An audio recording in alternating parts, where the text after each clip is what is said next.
Bonjour à toutes et tous et bienvenue dans un nouvel épisode de Comment quitter la ville, mieux vivre à la campagne. Aujourd'hui, je réagis à un commentaire très légitime qui a été fait sur ma chaîne YouTube sur la campagne et le fait d'y aller, d'aller vivre, qui disait je suis perplexe, je ne comprends pas pourquoi vous proposez un accompagnement et tout un dispositif de conseil autour de déménager, aller vivre à la campagne. À la campagne, il suffit d'y aller.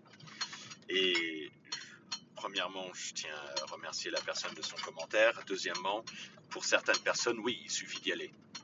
Mais clairement, les statistiques, mon expérience, mon étude et mon expérience d'accompagnement aussi des personnes dans ce projet démontrent que ce n'est pas du tout un projet facile à faire seul et encore moins pour certains profils.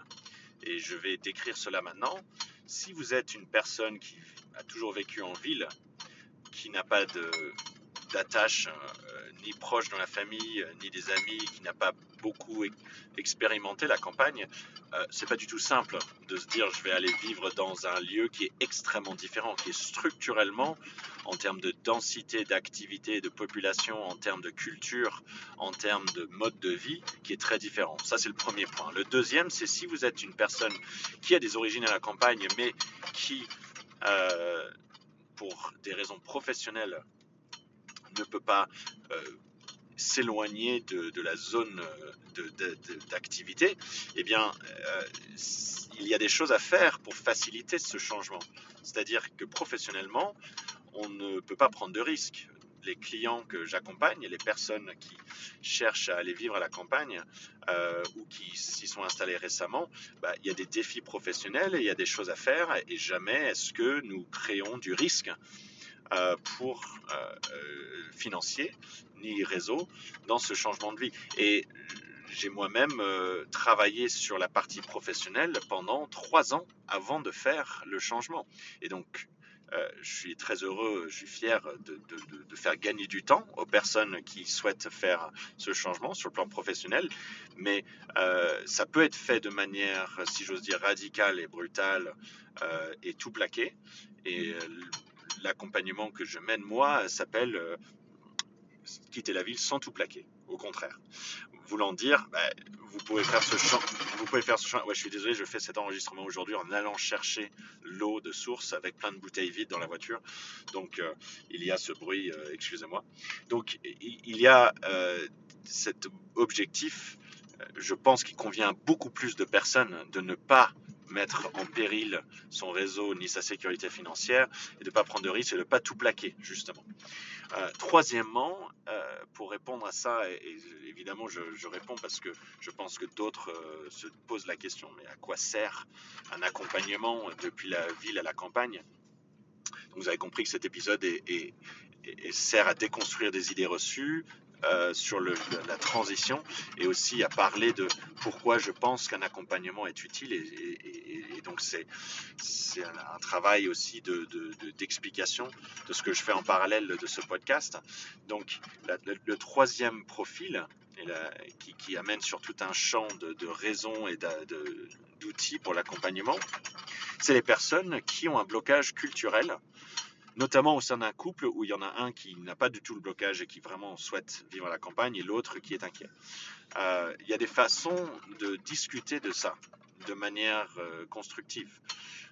Il y a des façons, il y a certains profils de couple où il faut se dire, non, là il y a trop de blocage, votre couple il est plus important et c'est toujours ma posture. D'ailleurs, je ne sépare pas les personnes des uns et des autres, des unes et des autres.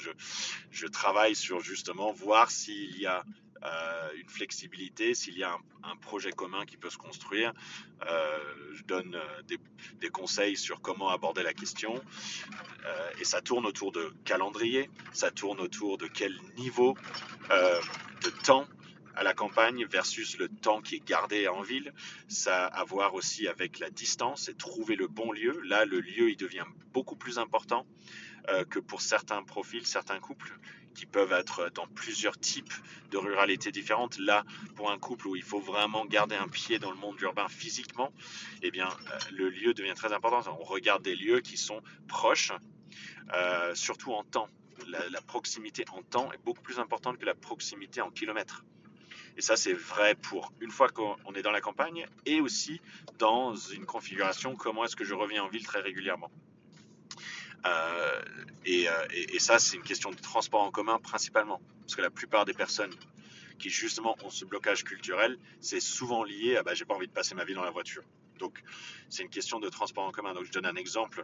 Il y a plus de lieux en Bretagne et plus de lieux autour de Reims qui permettent d'être à Paris très rapidement. Pareil pour les Hauts-de-France. Par contre, euh, euh, il y a une immense différence entre Lyon et proche de Lyon. Et il y a plein de ruralité dans le Rhône, il y a plein de ruralité dans la Loire, il y a plein de ruralité en Isère. Ça, c'est beaucoup plus facile que euh, en dessous, au sud de Paris. Alors que il y a aussi il y a une différence de kilométrage. C'est-à-dire qu'on peut être un peu plus loin, mais grâce au TGV, beaucoup plus ressentir la proximité à Paris et le fait de ne pas avoir plaqué son réseau professionnel. En l'occurrence, en plus, puisque je prends toujours cette ligne, je dis c'est pour rire un petit peu, mais c'est impressionnant à quel point c'est une ligne professionnelle de business, de réseautage, la ligne entre Paris et Lyon. Donc je maintiens, s'il y a installation à la campagne, banlieue et campagne proche de Lyon, euh, on n'est pas du tout en train de mettre en péril sa vie professionnelle, si j'ose dire, si elle dépend en plus de Paris. Voilà.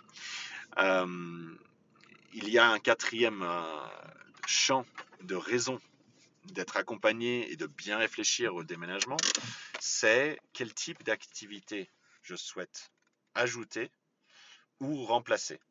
Donc là, je parle de celles et ceux qui ont un peu moins besoin sur le plan professionnel de garder un pied dans le monde urbain ou qui souhaitent diversifier un petit peu leur quotidien professionnel, ce qui a été mon cas. Moi, j'ai fait plus cette démarche-là et j'avais énormément réfléchi à qu'est-ce que je souhaite faire en plus de ce que je fais déjà ici à Paris. Et ça c'est très utile d'être coaché sur qu'est-ce qu'on a envie de faire, quels sont les types d'activités qu'on peut faire soit à distance, soit dans différentes ruralités physiquement, localement. Et en plus, ça sous-entend souvent de l'entrepreneuriat. Enfin, d'ailleurs, c'est que de l'entrepreneuriat au sens figuré, mais au sens statutaire, ça peut aussi être de l'entrepreneuriat, ce qui veut dire créer son propre activité, ce qui veut dire mettre en marche beaucoup de choses que peut-être vous ne faisiez pas avant. Et ça veut dire communiquer, marketer, développer, ingénierie de projet, euh, trouver ces leviers euh, de prospection clientèle, trouver ces leviers de levée de fonds ou faire de la levée de fonds tout court, si besoin. Euh, donc ça, c'est tout un champ d'activités qui peuvent être un petit peu connues par la personne ou complètement nouvelles. Et c'est bien de ne pas être seul dans cette démarche-là. Et je dis ça alors que j'utilise moi-même l'intelligence artificielle. J'utilise moi-même beaucoup d'outils que j'essaye de remettre en question constamment pour améliorer mon efficacité, sans accompagnement humain, mais je me fais aussi accompagner sur le plan technique avec des experts dans certains domaines et je lis énormément l'expertise des autres. Donc, je ne fais pas du tout mes démarches seul. J'applique pas du tout, je ne donne pas un conseil que je n'applique pas à moi-même. Et enfin, j'aimerais arriver sur un dernier point qui répond à la question de pourquoi il faut être accompagné ou c'est bien d'être accompagné dans son déménagement de la ville à la campagne. C'est lié au précédent point, c'est tout ce qui est en termes d'écosystème social.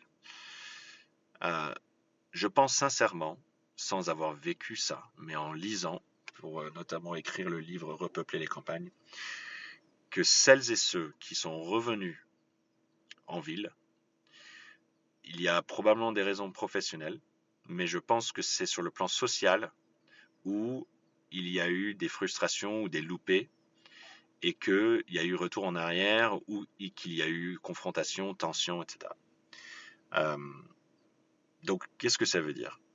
Que concrètement, c'est important de comprendre qu'il y a à la fois le besoin, l'importance, et c'est bien rendre ça explicite et vivre la réussite du maintien de son écosystème social avant le déménagement.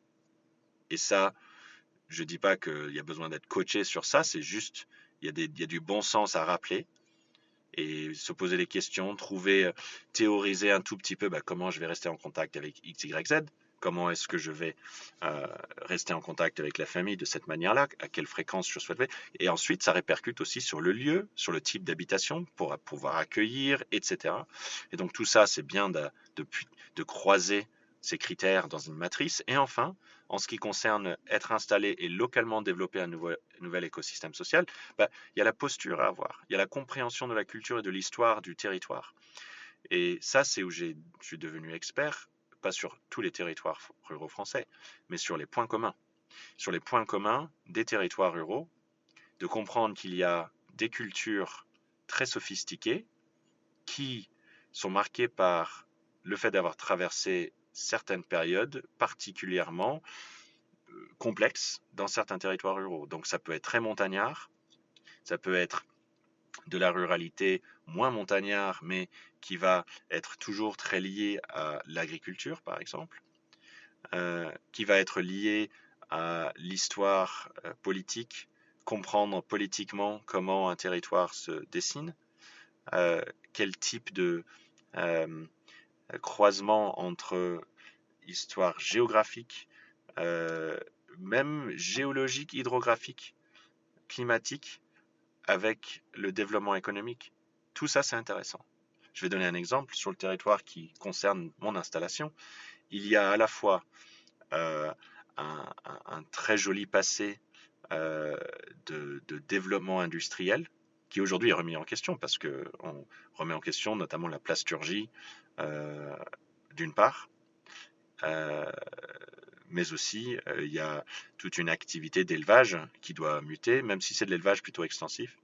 Donc moi je suis pas du tout critique, au contraire, quand on s'engage dans des filières et des manières de développer une activité et qu'on prend conscience ensuite de problèmes écologiques et de santé, on fait ce qu'on peut, mais la dernière chose à faire, c'est venir dire vous avez mal fait votre travail, maintenant faites autrement. Mais vous imaginez la brutalité? Non, il faut construire autrement parce que s'il y a des filières qui se sont développées, c'est précisément parce qu'il y a eu aussi plein d'intermédiaires et des consommateurs et de l'investissement et des décisions politiques, etc. Donc les personnes qui veulent juste critiquer celles et ceux qui soit mettent les mains dans l'usine, soit mettent les mains dans la terre, vous vous trompez de la méthode de faire évoluer notre système. C'est pas possible. À un moment donné, il faut dire oui, il faut faire autrement et faut être tout sauf obscurantiste, il faut être ouvert d'esprit, mais il faut aussi comprendre de chaque côté. Et donc ça, c'est marqué sur notre beau territoire altiligérien, c'est-à-dire Haute-Loire. Il y a un passé qui est, d'un point de vue religieux, qui est à la fois chrétien, mais catholique, mais aussi croisé avec du protestantisme. C'est super intéressant. Il y a un héritage, même une petite touche américaine, si j'ose dire, hein, dans le sens où des personnalités françaises influentes à l'échelle internationale et aux États-Unis, comme Lafayette, ont une activité, une histoire dans la Haute-Loire, ce qui est particulièrement intéressant. Quelqu'un qui a beaucoup influencé d'ailleurs des leaders américains, dont George Washington. Ça, c'est plaisant. Il y a un croisement entre une culture stéphanoise de Saint-Étienne, auvergnate et occitane. Et on retrouve ça dans le Puy-en-Velay. On retrouve plusieurs zones de la Haute-Loire culturellement. Il y a la partie ouest beaucoup plus auvergnate, la partie est-nord-est plus stéphanoise, occitane vient vers du sud-est. Euh, et après, il y a en Haute-Loire, c'est une altitude moyenne très élevée, la plus élevée de France d'ailleurs. C'est pas de la haute montagne, c'est de la moyenne montagne. Et donc ça a un impact sur l'économie. Donc ça, c'est quelque chose que je fais quand j'étudie les territoires ruraux en France, c'est qu'on discute avec des clients. Ben, où vous voulez vous installer, quel type d'activités sont populaires, quelle niche existe, quelle niche n'existe pas, où est-ce qu'il y aurait une opportunité, comment ensuite comprendre peut-être la vision des personnes localement. Je ne suis pas en train de dire qu'il faut faire ça à la perfection. Je suis en train de dire que c'est beaucoup plus intéressant de comprendre ces choses-là et que ça joue un petit peu sur le choix de lieu de vie et ses activités professionnelles, ses activités de loisirs et aussi les relations, surtout les relations avec les gens autour. Euh, donc ça, c'est pour clôturer le pourquoi c'est intéressant de se faire accompagner quand on quitte la ville pour aller vivre à la campagne. Et pour terminer, ce que je viens de décrire, ce sont des choses qui permettent une réussite de ce changement. Il n'y a pas de recette unique. En revanche, quand vous arrivez quelque part avec moins de densité d'activité, moins de densité de population, par définition, mécaniquement, vous avez un petit peu moins la flexibilité de vous louper, si j'ose dire. Si vous lancez un commerce, bah, vous allez avoir un petit peu moins de clients en option, parce qu'il y a moins de monde. Si vous avez des partenariats à développer, bah, il y a quand même un petit peu moins d'entreprises, un petit peu moins voire beaucoup moins d'entreprises, moins d'institutions, d'infrastructures, etc. Donc c'est intéressant quand même, c'est opportun de réfléchir à ces choses-là avec une expertise qui vous accompagne et ainsi l'offre d'accompagnement que j'ai développée. Donc c'était pas une page de pub, c'était pour expliquer que c'est pas juste un déménagement d'un territoire similaire à un autre territoire similaire. C'est pas juste n'importe quel déménagement, c'est un changement de vie qui est très positif, qui a plein de défis, mais si on prend si on est bien conseillé et aussi si on se pose les bonnes questions avec les bonnes réponses, eh bien c'est extrêmement gratifiant et épanouissant. Chers amis, c'était Quitter la ville, mieux vivre à la campagne, épisode sur pourquoi se faire accompagner. À très bientôt pour un nouvel épisode.